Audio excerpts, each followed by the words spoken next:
Cooking तो हम हर रोज़ ही करते हैं, लेकिन अपने इस टाइम का बेस्ट यूज़ हमने कैसे करना है और अपने किचन को हमेशा साफ़-सुथरा और ऑर्गेनाइज़्ड कैसे रखना है, ये आज के व्लॉग में मैं आपके साथ शेयर करूँगी। ट्रस्ट मी, मैंने भी जब से इन आदतों को अपनाया है, मेरा किचन साफ़-सुथरा और ऑर्गेनाइज़्ड ही रहता है। नॉर्मली क्या होता था कि जब हम कुकिंग कर रहे होते हैं ना, ये हर बंदे का ही मुझे लगता है ये मसला है और मैं भी इस आदत का शिकार थी कि जब भी मैं कुकिंग करने लगती थी, तो कुकिंग के टाइम पे जस्ट किचन में आए, चम्मच चलाया और फिर बाहर चले गए, मोबाइल स्क्रॉलिंग कर ली, बस इस तरह के अपने टाइम को वेस्ट करते थे। लेकिन अब जब से मैंने अपनी इस आदत को चेंज किया है और इन हैबिट्स को अपनाया है, मेरा किचन भी ऑर्गेनाइज रहता है और मेरे घर की हर चीज़ साफ़-सुथरी और ऑर्गेनाइज रहती है। ज़्यादा टाइम वेस्ट ना करते हुए वीडियो को स्टार्ट करते हैं। अस्सलाम वालेकुम एवरीबॉडी, क्या हाल चाल है और कैसे हैं सब? उम्मीद करती हूँ सब खैरियत से होंगे। अल्हम्दुलिल्लाह मैं भी ठीक ठाक हूँ। आज के व्लॉग में मैं आपके साथ ऐसी 10 टिप्स शेयर करूँगी कि जो काम हम किचन में कुकिंग के दौरान ही कर सकते हैं और उस टाइम पे हमारा किचन वेल ऑर्गेनाइज्ड, साफ़ सुथरा और क्लीन कैसे रख सकते हैं। सबसे पहली टिप तो ये है कि कुकिंग स्टार्ट करने से पहले जो भी आपने कुकिंग के लिए जो भी खाना आप बना रही हैं, अगर आप चिकन बना रही हैं या कोई भी सब्ज़ी आप बना रही हो, तो अपनी कटिंग चॉपिंग करके हर चीज़ को रेडी करके रख ले। अब मेरा एक बजट मैंने बनाया हुआ होता है अपने एक पूरे वीक का, और पूरे वीक में मुझे 2 किलो चिकन चाहिए होता है, तो मैं 2 किलो चिकन मंगवा के एक ही साथ उसको वॉश करके अच्छी तरह से ड्राई करने के बाद उसके पैकेट्स बना के ना रख लेती हूँ, ताकि मुझे पता हो कि मैंने ये इसके पैकेट्स बनाए हैं, जिस मुझे एक पैकेट लेना है और उसके साथ मैंने जिस तरह की कुकिंग करनी है मैं उस तरह कर लेती हूँ। बोनलेस जो पीसीज हैं उनको मैं सेपरेट कर लेती हूँ। उसके मैं सम टाइम 2 पैकेट्स बना लेती हूँ या नॉर्मली एक ही बैग में रख देती हूँ, क्योंकि मुझे उसमें जिस बच्चों के लंच के लिए ही चीज़ें बनानी होती हैं। जो मीट मुझे कुकिंग के लिए चाहिए था उसे मैंने सेपरेट कर लिया। अब कटिंग चॉपिंग मेरी ऑलरेडी सारी हो चुकी है। उसको हांडी चढ़ाने के बाद जो सबसे पहला काम मैं करती हूँ, मैंने जितने भी बर्तन वॉश करके रखे हुए होते हैं मैंने उन्हें दोबारा से अपनी सारी उनकी जो डेजिग्नेटेड प्लेसेस हैं वहाँ पर वापस रखना होता है। हर चीज़ की अपने घर में ना एक जगह बनाएं। चाहे किचन में एक ग्लास रखने के लिए भी इसकी प्रॉपर प्लेस क्यों ना हो, जब तक आपके किचन या आपके घर में हर चीज़ की एक डेजिग्नेटेड प्लेस नहीं होगी ना, आपका किचन, आपका घर हमेशा ही मैसी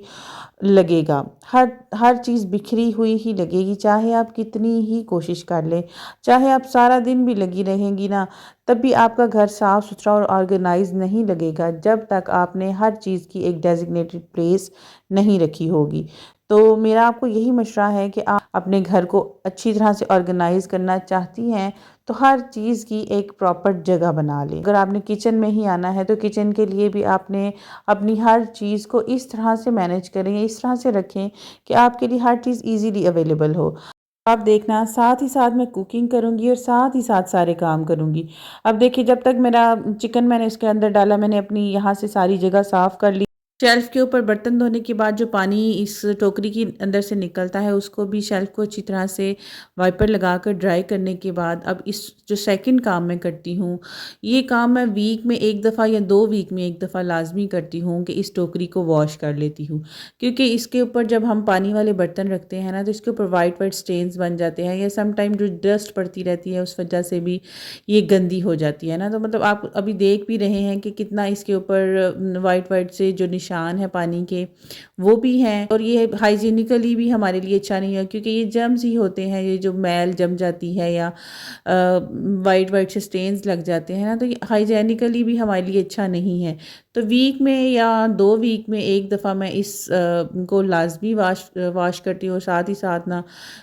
अपने खाने को भी देखना है कि कहीं खाना ना जल जाए। बस चूल्हे की आंच अगर आप स्लो रख के बनाएंगी ना, तो एक तो आपका खाना अच्छा बनेगा और आपका जो टाइम है ना वो बड़ी ही अच्छे तरीके से यूटिलाइज़ होगा। अब साथ साथ मैं चम्मच चलाती जाऊँगी और साथ साथ अपने में 10 काम करूँगी, और यकीन करें मैं हर रोज़ यही करती हूँ। हर दिन मैंने एक अपना शेड्यूल बनाया होता है कि आज मैंने ये काम किए हैं, नेक्स्ट मैंने अपने किचन की ये वाली क्लीनिंग के काम करने हैं, और अगर मेरे किचन की पूरी डीप क्लीनिंग हो गई है, तो फिर मैं क्या करती हूँ कि फिर मैं फ्रिज साफ़ कर लेती हूँ या बाकी के जो भी मेरे काम हैं। सेकंड इसके लिए टिप है ना, वो ये है कि जितने भी आपके बर्तन कुकिंग के दौरान में यूज़ हो रहे होते हैं ना, फॉर एग्ज़ाम्पल अगर आपने कटिंग चॉपिंग करके डिशेज़ वगैरह या जो भी चीज़ें आपने यूज़ की हैं, आपने उनको साथ ही साथ वॉश करके रखना है।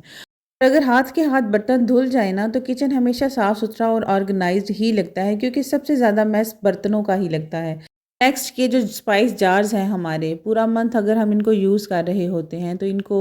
इमरजेंसी में सम टाइम हम गंदे हैंड्स लगा देते हैं, है ना, तो ये इनकी जार्स जो हैं वो गंदे हो जाते हैं, या सम टाइम ये हाली भी होने वाले होते हैं। जैसे अब मेरे सारे ही तकरीबन जार हाली होने वाले थे, मुझे इनको रिफ़िल भी करना था, तो मैंने कहा कि मैंने इनको ऐसे ही रिफ़िल नहीं करना। इसके रैक को भी मैंने अच्छी तरह से वॉश कर लिया, और इसी तरह मैं सारे जार्स को भी वॉश करके ड्राई करने के लिए रख दूँगी, ताकि जब मैं अपनी कुकिंग से फ्री हो जाऊँ ना, तो फिर मैं साथ इनको भी रिफ़िल करके और साफ़ सुथरा करके रख दूँ। तो ये छोटे छोटे काम हैं, अगर हम इनको साथ साथ करते रहें, 3 या 4 मिनट ही टाइम लगता है इन कामों को करते वक्त, लेकिन ये 3 से 4 मिनट का टाइम अगर हम अपने इन कामों को देंगे ना, तो हमारा घर और हमारा किचन हमेशा ऑर्गेनाइज रहेगा। अब ये ग्लास जार्स थे ये दोनों, और ये भी थोड़े से गंदे थे, तो मैंने सोचा कि इनको भी, ये भी रिफ़िल करने वाले हुए हैं, तो चलो मैं इनको भी वॉश करके ड्राई करने के लिए रख देती हूँ। अब मेरे जो खाना जो मेरा है वो भी ऑलमोस्ट रेडी ही हो जाने वाला है, तो बस मैं अपने खाने को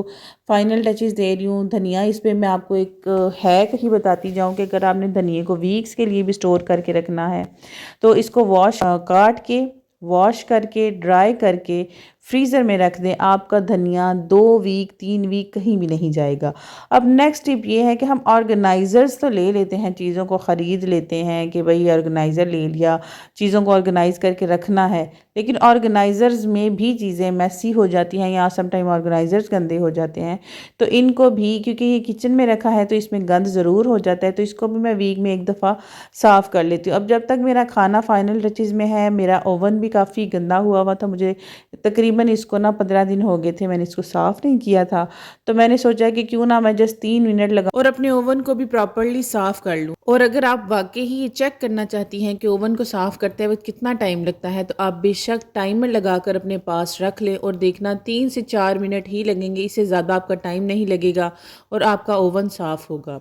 अगर आप एक वर्किंग वुमेन हो और आप ये भी चाहती हो कि आपका किचन हमेशा साफ़ सुथरा और वेल ऑर्गेनाइज्ड ही रहे, तो आप इन टिप्स को, ये 3 मिनट्स के टास्क को फॉलो करें और अपने कुकिंग के टाइम को इस तरह से यूटिलाइज़ करें कि आपका किचन हमेशा साफ़ सुथरा और ऑर्गेनाइज रहे, और कोई भी इंसान ये ना कहे कि बस ये तो पैसा कमाती है और नौकरी के चक्कर में लगी है, घर इसका गंदा मैला कुचैला और बिखरा हुआ रहता है हमेशा। अगर अभी तक आप वीडियो पर मौजूद हैं तो इसका मतलब है आपको मेरी वीडियो पसंद आ रही है। अगर आपको मेरी वीडियो पसंद आ रही है तो प्लीज़ मेरे चैनल को लाइक, शेयर और सब्सक्राइब ज़रूर कीजिएगा।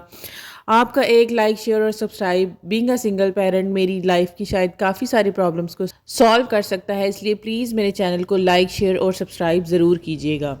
वैसे तो अगर आप ये जार्स 2 से 3 घंटे के लिए वॉश करके ड्राई होने के लिए रख देंगे ना, और स्पाइसेस को एक साइड पे करके रख देंगे,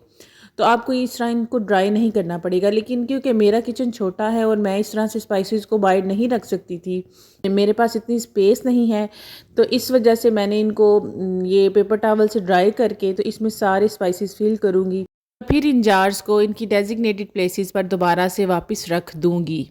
ये चीज़ हम पर डिपेंड करती है कि कैसे हम अपने आप को एक मल्टीटास्किंग वुमेन बना सकती हैं, एक परफेक्ट होम मेकर, एक परफेक्ट औरत, एक परफेक्ट माँ या एक परफेक्ट हाउसवाइफ हम तभी बन सकती हैं जब अपने टाइम को हम प्रॉपरली यूटिलाइज़ करें, अपनी चीज़ों को मैनेज करके रखें, अपने हर रिश्ते को भी इसी तरह अपने साथ लेकर चलें। अब जब मुझे रोटी बनानी होती है ना, तो मैं रोटी के लिए भी जितनी भी चीज़ें मुझे चाहिए होती हैं, बेलन, खुश्क आटा, गूंदा हुआ आटा, हर चीज़ मैं पहले ही निकाल कर रख लेती हूँ, ताकि मुझे कोई भी चीज़ दोबारा से गंदे हैंड्स से ना निकालनी पड़े।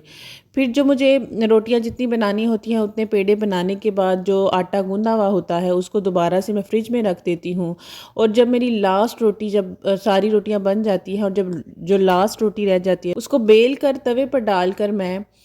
अपने हैंड्स को प्रॉपरली वॉश करती हूँ। वॉश करके ड्राई करने के बाद इस बेलन को भी अच्छी तरह से साफ़ करके फिर मैंने इसको उसकी जो जगह है उसके ऊपर वापस रखना होता है, ताकि इसके ऊपर अगर आटा वगैरह लगा रह जाए ना, तो कीड़ियाँ सम टाइम आ जाती हैं।